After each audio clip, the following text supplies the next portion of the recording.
about this. I thought my sis was eating. I was like, okay, period, come on. Giving us looks. They ate. Why in the world did the plaque drag her?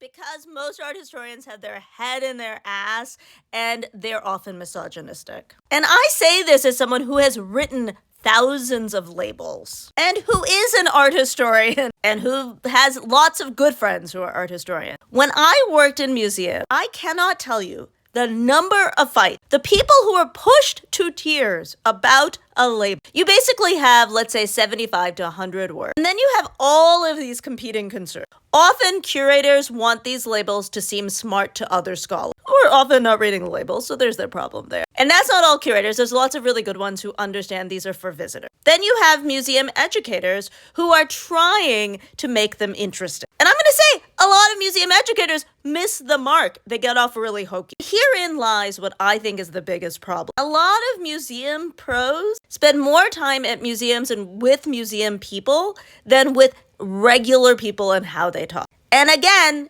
I'm an art historian who worked in museums for 20 years. I would say I was one of the people who was the problem. In the last 3 years since I've left museum, when I walk into museum, I see these labels very different because I'm outside of the field now. I will put money on whoever wrote this really thought they were speaking to the people. Now, to go back to the misogyny, there is a level of misogyny in this telling of history of women. And I have to say, I see that in female art historians and male art historians and historians as well. Think of the stories of like Catherine the Great and the horse, which is not true, by the way. And this is particularly awful with this person because Poppaea was unalived by Nero. He loved her. She was so beautiful. He then, while she was pregnant, kicked her. This is particularly awful given, and honestly, the best thing that can happen to labels is people being like, what? Because the more the public engages with this text and invites museums to do better, the more they'll realize they have to do better.